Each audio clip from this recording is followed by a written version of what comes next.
इस वीडियो में हम पढ़ने वाले हैं क्लास 10 के इकोनॉमिक्स को। और इकोनॉमिक्स के चैप्टर नंबर 2 जिसका नाम है the sectors of Indian economy हम पढ़ रहे हैं। और यह वीडियो नंबर 4 इस चैप्टर का। इसके पहले 3 वीडियोस किए हैं मैंने इस चैप्टर के ऊपर। तो अगर आपने उन वीडियोस को नहीं देखा तो नीचे डिस्क्रिप्शन में जाएं, जहां पर प्लेलिस्ट का लिंक है, जहां से आप सारे वीडियोस इस चैप्टर के देख सकते हैं। तो देखिए, इसके पहले जो हमने टॉपिक पढ़ा था चैप्टर वीडियो नंबर 3 में, वहाँ पर हमने पढ़ा था कि जो टर्शियरी सेक्टर है उसका इंपॉर्टेंस जो है पिछले कुछ सालों में काफ़ी ज़्यादा बढ़ गया है इंडियन इकोनॉमी में। और उसके साथ ही वहाँ पर हमने अंडर एम्प्लॉयमेंट या फिर डिस्गाइज्ड अनएम्प्लॉयमेंट की बात की थी कि जो हमारा प्राइमरी सेक्टर है, यानी कि जो एग्रीकल्चर सेक्टर है या फिर जो सर्विस सेक्टर में बहुत सारे लोग जो हैं वो डिस्गाइज्ड अनएम्प्लॉयमेंट की स्थिति में है या फिर अंडर एम्प्लॉयमेंट की स्थिति में है। और उसके अलावा काफ़ी संख्या में लोग ऐसे भी हैं जिनको जॉब तो बिल्कुल एक मिली ही नहीं है। तो उन लोगों को हम किस तरीके से उनकी स्थिति सुधार सकते हैं और ज़्यादा से ज़्यादा जॉब क्रिएट कर सकते हैं, इसी को हम इस टॉपिक में पढ़ने वाले हैं। तो इस टॉपिक का नाम है how to create more employment. आखिर किस तरीके से ज़्यादा एम्प्लॉयमेंट हम क्रिएट कर सकते हैं। तो देखिए, अगर हम ऊपर के डिस्कशन की बात करें जो कि हमने पिछले वीडियो में पढ़ी थी, तो हम वहाँ पर देख सकते हैं कि एग्रीकल्चर सेक्टर में, यानी कि जो हमारा प्राइमरी सेक्टर है, वहाँ पर अंडर एम्प्लॉयमेंट की स्थिति काफ़ी ज़्यादा है, काफ़ी ख़राब है। और इसके साथ ही हमने ये भी देखा था कि सर्विस सेक्टर में भी अंडर एम्प्लॉयमेंट की स्थिति है। और इसके अलावा बहुत सारे लोग ऐसे भी हैं जिनको तो जॉब मिल ही नहीं है। तो उन लोगों के लिए हम एम्प्लॉयमेंट को बढ़ा कैसे सकते हैं, एम्प्लॉयमेंट क्रिएट कर कैसे कर सकते हैं, इस चीज़ के लिए हम यहाँ पर कुछ चीज़ें देखने वाले हैं। यहाँ पर एक तरीके से हम एक एग्जाम्पल देखेंगे या फिर हम कहानी कह सकते हैं कि एक एग्जाम्पल देखेंगे कि किस तरीके से सरकार या फिर समाज, सोसाइटी में ज़्यादा से ज़्यादा जॉब क्रिएट कर सकता है। तो देखिए, पिछले वीडियो में हमने लक्ष्मी की बात की थी, जो कि एक किसान है जो कि अपने 2 हेक्टेयर प्लॉट पर खेती करती है। और वो ज़मीन कैसा है, अनइरिगेटेड है, लैंड है, और उस पर उसका पूरा परिवार जो है वो खेती करता है। तो यहाँ पर आपने देखा था कि करीब 5 लोग जो थे वो 2 हेक्टेयर के प्लॉट पर खेती किया करते थे, खेती का काम करते थे। और इसलिए हमने कहा था कि वहाँ पर किस तरीके की स्थिति है, वहाँ पर अंडर एम्प्लॉयमेंट की स्थिति है या फिर डिस्गाइज्ड अनएम्प्लॉयमेंट की स्थिति है। तो आखिर यहाँ पर इस कंडीशन में जॉब्स को कैसे बढ़ाया जा सकता है या फिर लोगों को अंडर एम्प्लॉयमेंट की स्थिति से कैसे निकाला जा सकता है। तो इसके लिए एक तरीका ये हो सकता है कि जो सरकार है वो लोन प्रोवाइड कर सकती है बैंक के ज़रिए या फिर किसी और तरीके से, ताकि जो लक्ष्मी है वो अपने ज़मीन के आसपास एक कुआं बना सके, वेल बना सके, ताकि वो अपने ज़मीन को पटा सके, उसमें पानी दे सके, इरिगेशन कर सके। तो इस इरिगेशन की वजह से जो लक्ष्मी अभी तक रेनफॉल पर डिपेंडेंट थी इरिगेशन के लिए, अपने ज़मीन को पानी देने के लिए, वो अब इरिगेशन साल में किसी भी समय कर सकती है और एक दूसरा क्रॉप भी ले सकती है रबी सीजन में। और ये फॉर एग्जांपल मान लीजिए ये वीट है। तो अगर मान लीजिए वीट का वो प्रोडक्शन करती है, वीट को वो अपने खेत में लगाती है, तो मान लीजिए कि वहाँ से करीब 50 डेज का 2 लोगों के लिए जॉब क्रिएट होता है कि 2 लोगों की ज़रूरत है 50 डेज, 50 दिनों तक काम करने के लिए। इसमें सारा प्रोसेस इंक्लूडेड है, आपका सोविंग हो गया, वाटरिंग हो गया, फर्टिलाइज़र देना हो गया, सारे प्रोसेस को मिलाकर। तो इस वजह से इस कंडीशन में अगर हम देखें तो जो हमारा अंडर एम्प्लॉयमेंट की स्थिति थी वो अब पहले के मुकाबले काफ़ी कम हो चुकी है। क्यों? क्योंकि देखिए, पहले हम मान लीजिए कि वहाँ पर 2 लोगों के लिए 200 दिनों का जॉब था या फिर काम था, लेकिन अब वहाँ पर 50 दिनों का काम और बढ़ गया 2 लोगों के लिए। तो इस तरीके से 50 दिनों तक 2 और लोगों को जॉब वहाँ पर क्रिएट हुआ है। तो वहाँ पर जो अंडर एम्प्लॉयमेंट की स्थिति थी उसमें कुछ सुधार आया, या फिर 2 और लोगों के लिए हम कह सकते हैं कि वहाँ पर जॉब क्रिएट हुआ। तो इसके साथ ही मान लीजिए कि सरकार जो है वो नया डैम बना देती है या फिर कैनल्स बना देती है और इरिगेशन प्रोवाइड कर देती है इसी तरीके के फार्म्स में। तो इस वजह से, तो ये तो हमने एक लक्ष्मी का एग्जाम्पल देखा है एक छोटे स्तर पर, लेकिन मान लीजिए इस तरीके से अगर पूरा एक कैनल बनाया जाता है सरकार द्वारा, जिसके वजह से करीब लाखों हेक्टेयर की ज़मीन को अगर पानी मिलता है और एक दूसरा क्रॉप, तीसरा क्रॉप वो अगर अपने खेत में उगा सकते हैं, तो उस वजह से हम देख सकते हैं कि करीब हजारों, लाखों, करोड़ों की संख्या में जॉब जो हैं वो क्रिएट हो जाएंगे। तो एक तरीका ये हो सकता है कि सिंपली इरिगेशन प्रोवाइड करने से या फिर जो ज़रूरी फैसिलिटीज़ हैं जो कि एग्रीकल्चर में इंक्लूडेड हैं, तो इन चीज़ों को प्रोवाइड करने की वजह से जो प्रोडक्शन है वो बढ़ेगा और जो अंडर एम्प्लॉयमेंट की स्थिति है उसको हम एक तरीके से सुधार सकते हैं, कम कर सकते हैं। और इस वजह से जो हमारा प्राइमरी सेक्टर है उसमें ग्रोथ भी हमें देखने को मिलेगा। तो यहाँ पर अगर उसके आगे हम बढ़ते हैं कहानी को और देखते हैं इसको, तो मान लीजिए कि लक्ष्मी है और इसके जैसे ही किसान जो है जिनको अब पहले से ज़्यादा वो खेती कर पा रहे हैं, उगा पा रहे हैं, क्योंकि उनको पानी मिला है और भी दूसरी सुविधाएं मिली हैं। तो इस वजह से उनका जो प्रोडक्शन बढ़ा, तो अब उसमें से कुछ हिस्सा जो है वो अब मार्केट में जाएंगे बेचने के लिए। अब मार्केट में बेचने के लिए उनको ट्रांसपोर्टेशन की ज़रूरत होगी, ताकि वो अपने प्रोडक्ट को नियर बाई टाउन में ले जा सकें जहां पर वो इन प्रोडक्ट को बेच सकें। और इसके साथ ही गवर्नमेंट को ज़रूरत पड़ेगी ट्रांसपोर्टेशन में इन्वेस्ट करने के लिए, क्रॉप्स को स्टोरेज में इन्वेस्ट करने के लिए, और इसके साथ ही जो रूरल रोड्स हैं उनको उनमें इन्वेस्ट करने के लिए, ताकि मिनी ट्रक्स या फिर ट्रक्स वहां तक पहुंच सके, ताकि जो लक्ष्मी जैसे किसान हैं वो अब अपने प्रोडक्ट्स को बेच सके, मार्केट तक ला सकें। और इसकी वजह से तो ये जो एक्टिविटी है, ये पूरा प्रोसेस हुआ, ये बहुत तरह के प्रोडक्टिव एम्प्लॉयमेंट क्रिएट कर सकता है, केवल फार्मर्स के लिए नहीं बल्कि दूसरे लोगों के लिए भी जो कि ट्रांसपोर्ट या ट्रेड जैसे सर्विसेज में इंक्लूडेड हैं। क्योंकि पहले तो देखिए जो हमारा एक तरीके से इकोनॉमी था, प्राइमरी सेक्टर का इकोनॉमी, वो कहाँ तक लिमिटेड था। लक्ष्मी जो थी वो प्रोडक्शन करती थी, वो अपने परिवार का खर्च चलाती थी, या फिर थोड़ा मोड़ा जो बच जाता था गांव में ही बेच दिया करती थी। लेकिन अब पहले के मुकाबले लक्ष्मी का प्रोडक्शन काफ़ी ज़्यादा है, और वो जाती है कहाँ पर, मार्केट में जाती है बेचने के लिए, बाजार में, शहर में जाती है बेचने के लिए। तो उसके वजह से एक ट्रांसपोर्टेशन का सर्विस प्रोवाइड करने वाले को भी काम मिला, और इसके साथ ही वहाँ पर मार्केट में जो ट्रेड कर रहा है उसके पास भी प्रोडक्ट आया ट्रेड करने के लिए। तो इनको भी काफ़ी फायदा मिला, किसकी वजह से, सिर्फ और सिर्फ लक्ष्मी की वजह से। तो इसी तरीके से अगर देखिए पूरे देश में या फिर बहुत बड़े स्तर पर अगर इस चीज़ को किया जाए और ज़्यादा से ज़्यादा प्रोडक्शन हो, तो ट्रांसपोर्टेशन को बढ़ावा मिलेगा, स्टोरेज की जो सर्विस है उसको बढ़ावा मिलेगा, ट्रेड को बढ़ावा मिलेगा, इस तरीके से बहुत चीज़ों को बढ़ावा मिलेगा। तो ऐसा नहीं है कि हम अगर किसानी पर ध्यान देते हैं, एग्रीकल्चर पर ध्यान देते हैं, प्राइमरी सेक्टर पर ध्यान देते हैं, तो सिर्फ एक ही सेक्टर को या फिर किसानों को ही केवल फ़ायदा होता है। उससे रिलेटेड जितने भी जॉब्स हैं या फिर काम हैं उन सभी को फ़ायदा मिलेगा। फॉर एग्जाम्पल देख लीजिए, अगर लक्ष्मी के पास ज़्यादा पैसे होते हैं तो वो अगले साल फर्टिलाइजर्स खरीदेगी, पंप्स खरीदेगी, मशीन्स खरीदेगी, ट्रैक्टर्स खरीदेगी, हार्वेस्टर खरीदेगी, बहुत सारी चीज़ें खरीदेगी। तो इस वजह से एक पूरी तरीके से बहुत चीज़ों में हमें ग्रोथ देखने को मिलेगा। तो इसी तरीके से अगर बहुत सारी चीज़ें जो है वो सरकार कर सकती है एम्प्लॉयमेंट को बढ़ावा देने के लिए, या फिर ज़्यादा से ज़्यादा एम्प्लॉयमेंट को जनरेट करने के लिए। तो देखिए इसके बाद यही बात यहाँ पर बताई है कि देखिए लक्ष्मी की जो ज़रूरत है वो सिर्फ वाटर तक लिमिटेड नहीं है, कि ऐसा नहीं कि सिर्फ उसको पानी मिल गया तो उसका सारा काम चल जाएगा।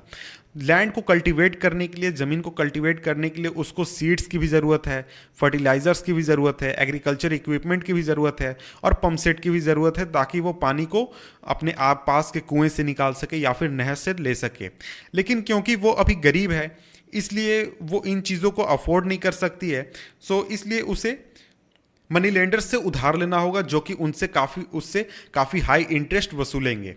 तो इस के बावजूद, इसके अलावा अगर बैंक प्रोवाइड करने लगे लोन किसानों को काफ़ी सस्ते दाम पर, काफ़ी सस्ते इंटरेस्ट रेट पर लक्ष्मी को लोन अगर दे, तो वो आसानी से इन चीज़ों को खरीद सकती है सस्ते दाम पर और अपने ज़मीन को कल्टीवेट कर सकती है। तो इसका मतलब ये हुआ कि वाटर के अलावा हमें दूसरी एग्रीकल्चर जो क्रेडिट ज़रूरतें हैं उसको भी पूरी करनी चाहिए सरकार को, ताकि वो और भी अपने प्रोडक्शन को बढ़ा सके, या फिर एक तरीके से प्रॉफिट को ज़्यादा वो बढ़ा सके। और इसके साथ ही हम इस चीज़ को चैप्टर 3 में पढ़ेंगे, मनी एंड क्रेडिट में किस तरीके से क्रेडिट की ज़रूरत होती है। इसके बाद आगे बढ़ते हैं।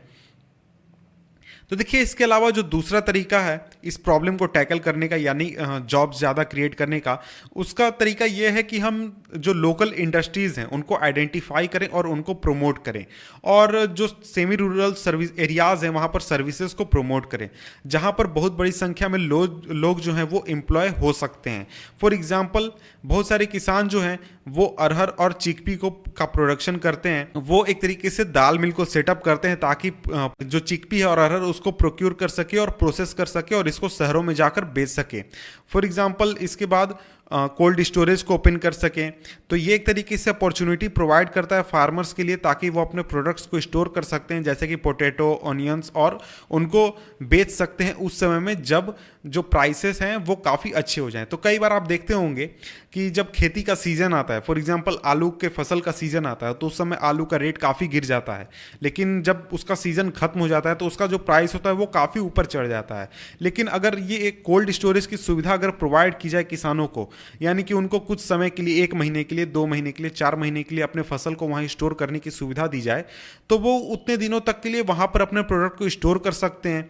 और जब उनके प्रोडक्ट का कीमत हाई हो जाए, यानी मार्केट में उनके प्रोडक्ट की कीमत हाई हो जाए, तो वो आसानी से उसे जाकर हाई प्राइसेस में बेच सकते हैं। तो इस वजह से वो एक अच्छा मुनाफा कमा सकते हैं, ज़्यादा वो प्रॉफिट निकाल सकते हैं।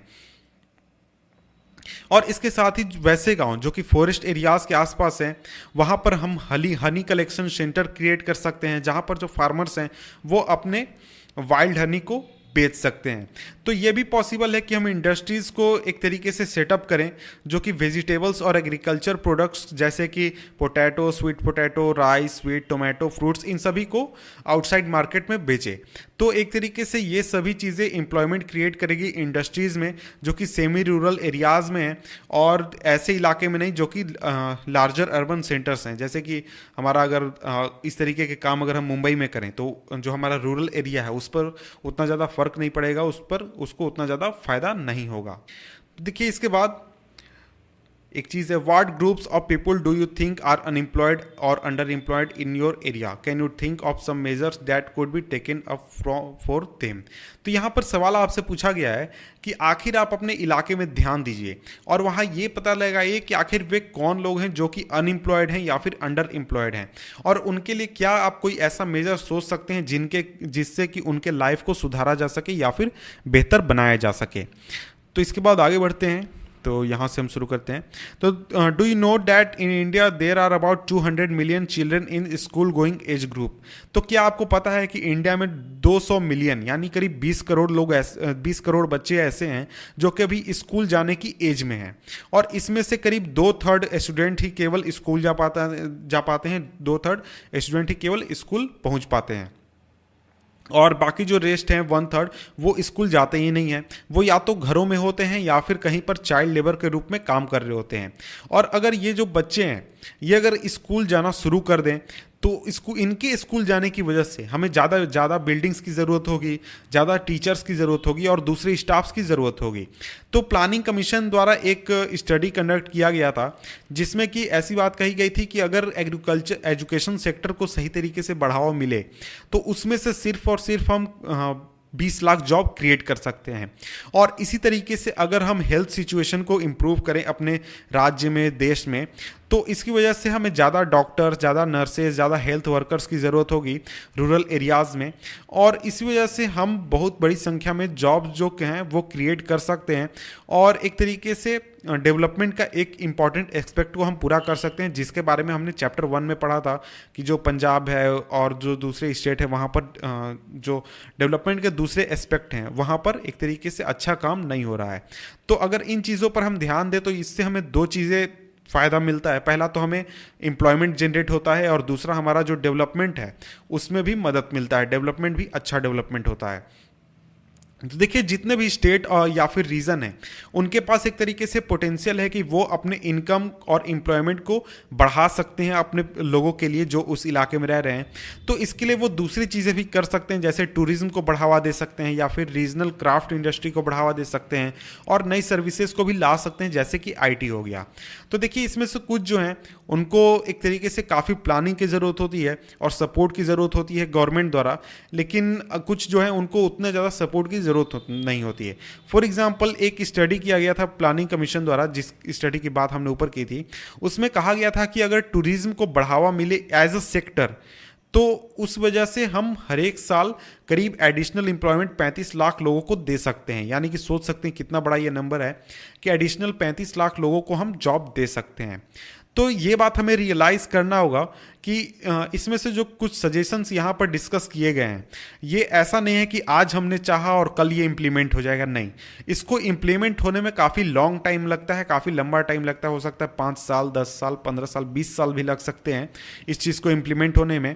और अगर हम शॉर्ट टर्म की बात करें कि तुरंत इम्प्लीमेंट होने वाली बातों को कि आज हम चाहते हैं कि जॉब क्रिएट करना है और कल से लोगों को जॉब मिल जाए, तो इस स्थिति के लिए हमें कुछ दूसरी चीज़ें करनी होंगी। तो उसके लिए हमें कुछ क्विक मेजर्स लेने होंगे, जैसे कि फॉर एग्जांपल यहाँ पर बात की गई है, सेंट्रल गवर्नमेंट इंडिया में जो है उसने एक नया लॉ बनाया था, राइट टू वर्क, जिसको 200 डिस्ट्रिक्ट में इंप्लीमेंट किया गया था और इसको कहा गया था national rural employment guarantee act, NREGA 2005। इसको फिर मनरेगा कर दिया गया था, महात्मा गांधी जोड़ दिया गया था अंडर नरेगा 2005। और उन सभी लोगों को जो कि एबल हैं काम करने के लिए और जिनको काम की ज़रूरत है, उनको 100 दिनों के रोजगार की गारंटी दी गई थी। है, अभी भी चलता है ये, ऐसा नहीं कि ख़त्म हो गया, दी गई है। और अगर गवर्नमेंट 100 दिनों का रोजगार उन लोगों को नहीं दे पाती है जिनको जॉब की ज़रूरत होती है, तो उनको अनएम्प्लॉयमेंट अलाउंसेस दिया जाता है उन लोगों को। तो देखिए, इस एक्ट में एक प्रावधान किया गया था कि इस एक्ट में वैसे कामों को प्रेफरेंस दिया गया था जो कि लैंड से प्रोडक्शन को बढ़ावा देते थे, जैसे कि कुएं खोदना हो गया या फिर तालाब बनाना हो गया। इस तरीके के जो काम थे वो उन कामों को इसमें ज़्यादा बढ़ावा दिया गया था। तो इसके बाद हमारा नेक्स्ट टॉपिक है division of sectors as organised and unorganised. तो इसको पढ़ेंगे हम नेक्स्ट वीडियो में, जिसका लिंक मैंने नीचे डिस्क्रिप्शन में दे दिया है। तो मिलते हैं आपसे हम नेक्स्ट वीडियो में, तब तक के लिए गुड बाय।